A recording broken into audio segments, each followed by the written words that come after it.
put up a small post on Tumblr. See who I can get.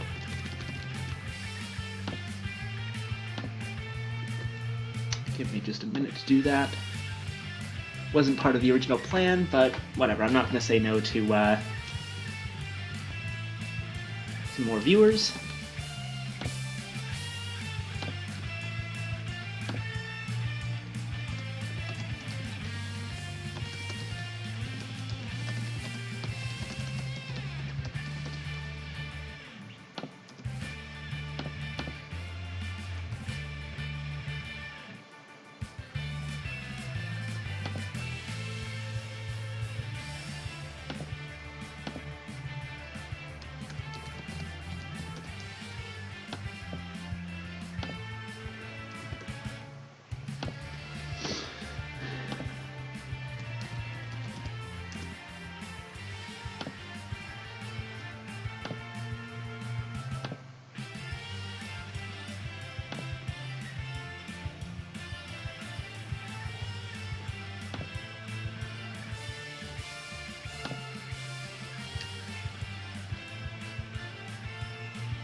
Hey Frog, did you accidentally leave the message on one of my pre-recorded highlight videos?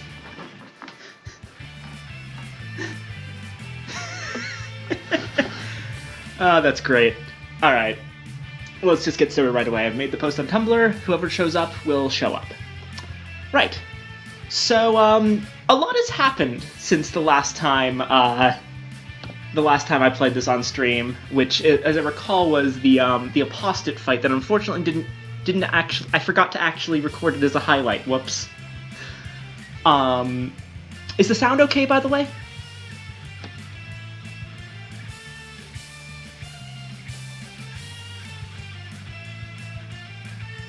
All right, good. So when I say a lot of stuff has happened, I mean that not only have I unlocked every single variant that was available, a couple new variants became available, including, I mentioned Heroic Luminary before, but also Dark Watch Harpy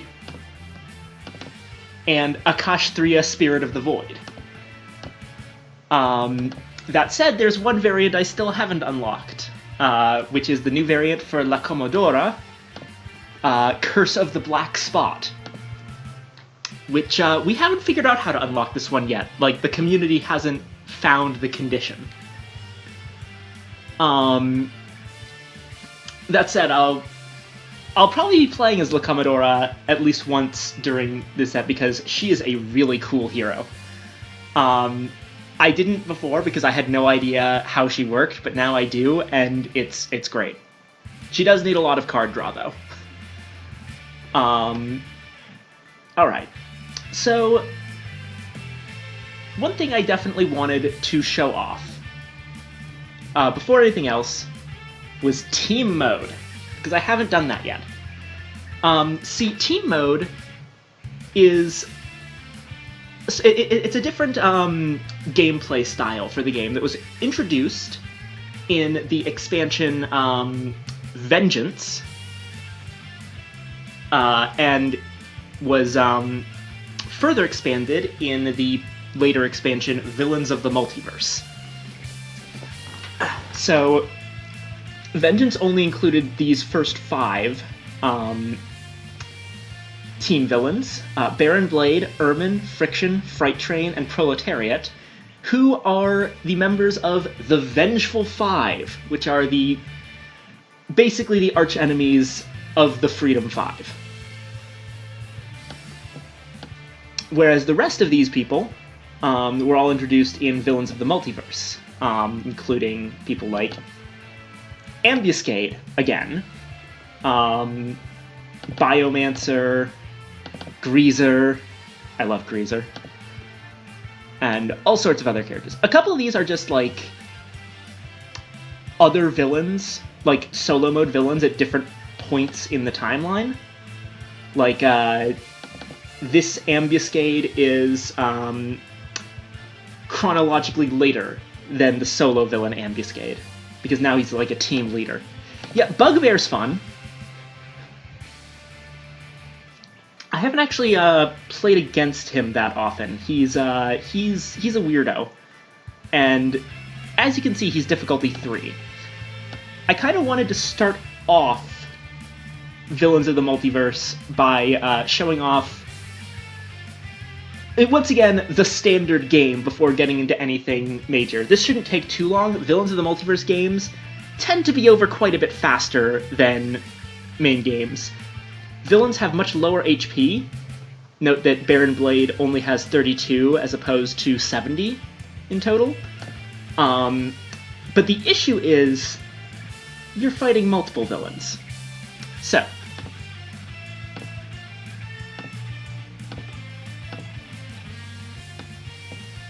let's actually set the order. Yep. The Vengeful Five versus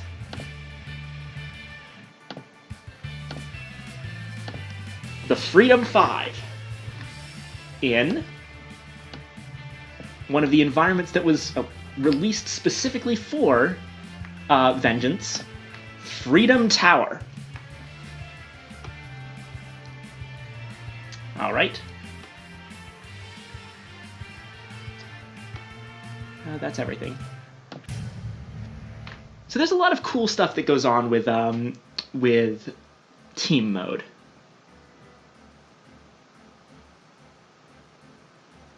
Also, this is Baron Blade, again, Baron Blade later in life.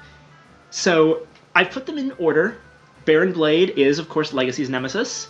Fright Train is Bunkers. Friction is Tachyons. Ermine is the Wraiths. And Proletariats is Absolute Zero. So, Baron Blade... So they still have the, like, enters play whatever side up, implying that there's, like, a flip mode. There's really not. Flip modes are incapacitated sides. However, in Vengeance mode, villains, just like heroes, have incapacitated modes. So even after you knock one of them out of the fight, they'll still help their teammates.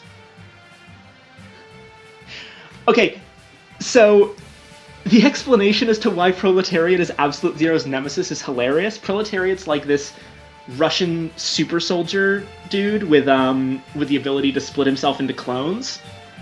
And he was like cryogenically frozen as like a secret weapon in the Cold War, but then the Cold War failed to escalate and he just remained frozen forever until Baron Blade unthawed him and basically said, look, this other guy, this Absolute Zero, he's a puppet of the capitalist government. And Proletariat's basically just like, I don't like that. And decided Absolute Zero was his nemesis. Absolute Zero is completely confused by this. So Baron Blade starts with Genetically Fused Physique, which is a very nasty card he has that reduces damage dealt to him and heals him, with the idea being that like he's taking this serum that makes him more powerful. Fright Train is Bunker's nemesis. He starts play with One-Track Warrior, he starts to play with Engine of Destruction. All of these guys start with certain things in play. I'll probably just show it. Yeah. Reduce damage dealt by 1, regains 2 HP at end of turn. He also will just put a device into play. Unfortunately, we got negation bans. Engine of Destruction increases damage dealt to and by Fright Train. Friction starts with her shock dampeners, which make her immune to lightning damage, as well as Stolen Gear, which makes her play 2 cards a turn. But you can destroy these things. Constant Prattle from Ermine discards the top card of each deck at the end of her turn. And Proletariat starts with some of his clones in play. 2 to be exact. When you fight the people, you fight all the people. Such a common thing. And now we actually get the first card play from Baron Blade, because of course, villains always act before heroes.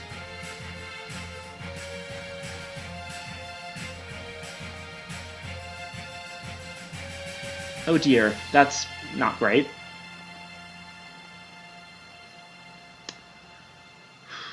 Hopefully things go well. Alright.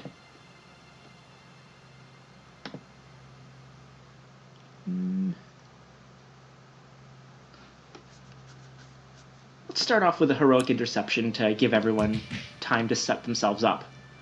This deals Legacy 3 damage, but makes everyone else, all the other heroes, immune to damage until Legacy's next turn.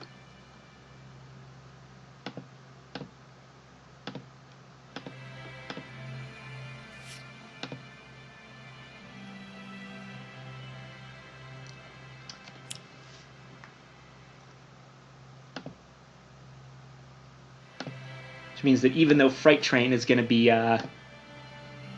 doing a bunch of hits,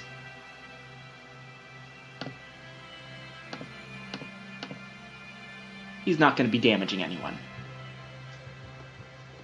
Alright. This is a perfect time for external combustion, because since Bunker is immune to his own damage, this is just a straight 3 damage to everything. Which will also kill the negation bands, which were stopping Blade from being damaged properly.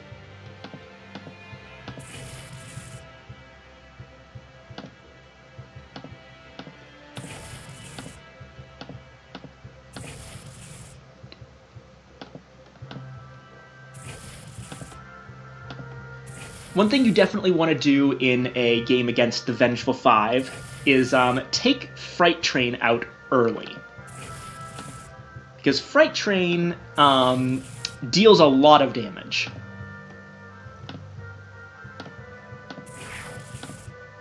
Proletariat can unfortunately redirect damage to his clones, so that's just something you have to deal with.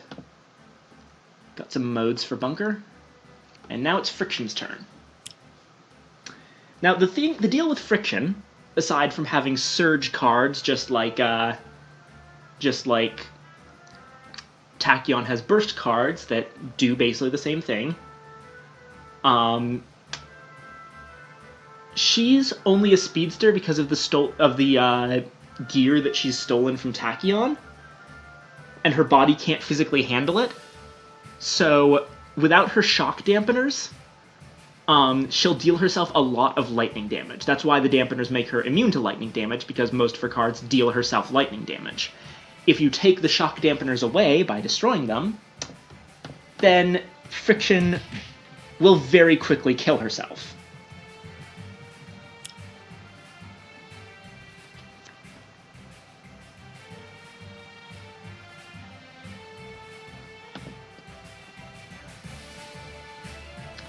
Let me take a look at the...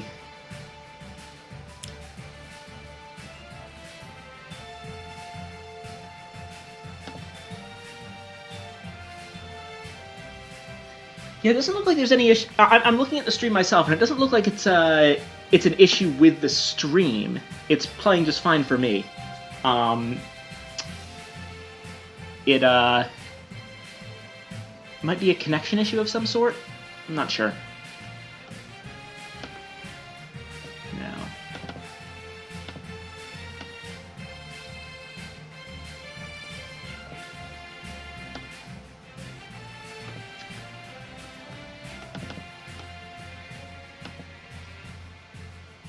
What you could probably do here is lightning reflexes into Nimble Strike.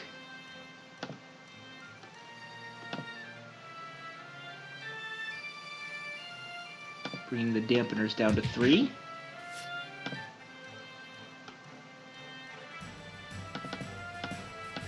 And then Sucker Punch Proletariat's clone.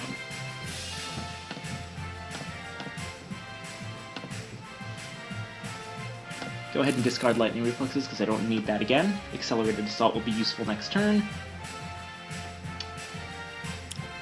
Ermin is, well, she's Catwoman. That's the deal with Ermin. She's this cat burglar who is an just incredibly annoying individual, and this is represented by her causing a lot of card discard. Fortunately, I'll have to discard the Legacy Ring.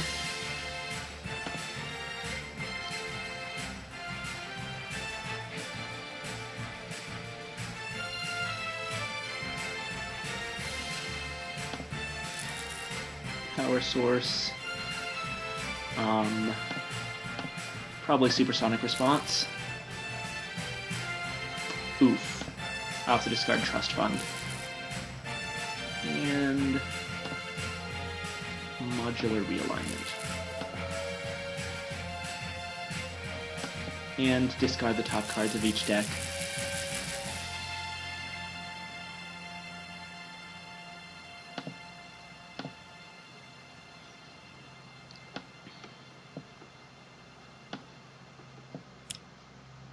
Alright. Wraith. Let's take out those shock dampeners.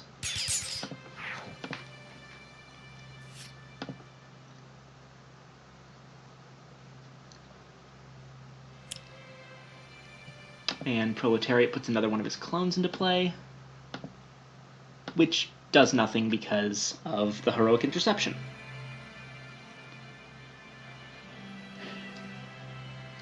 So, regarding the stream pausing, I've sometimes run into that issue. Generally, it's fixed by reloading the page, but I don't know if you've tried that. I'll go ahead and put Impale into play under,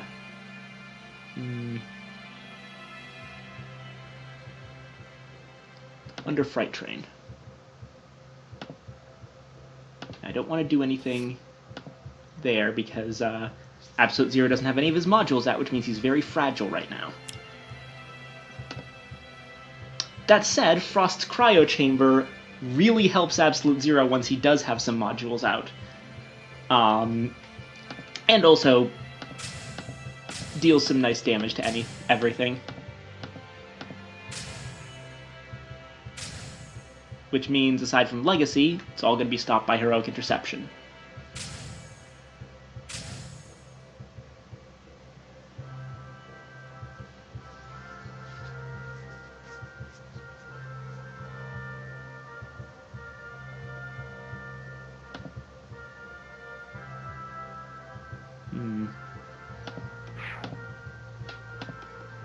Go ahead and do this. To get rid of that obsessive plan. Oh, bloody hell. Baron Blade's about to play the top card of every villain deck right after we got rid of Heroic Interception.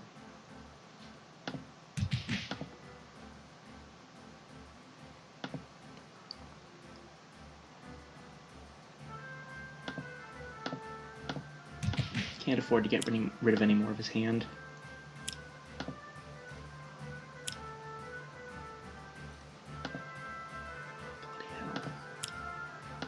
More clones.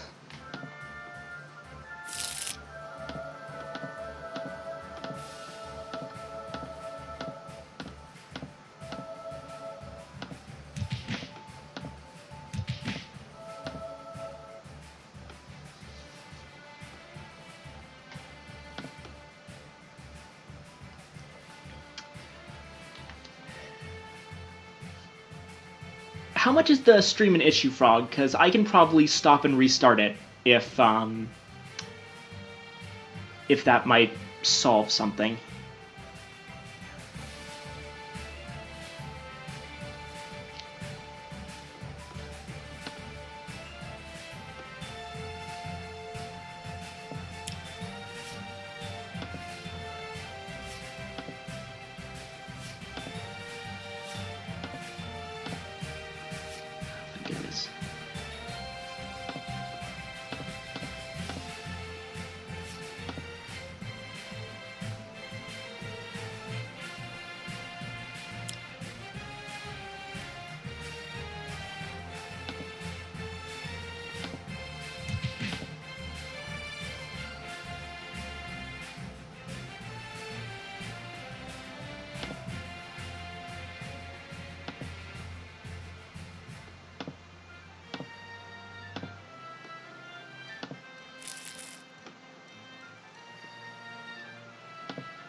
Yeah, just give me a minute.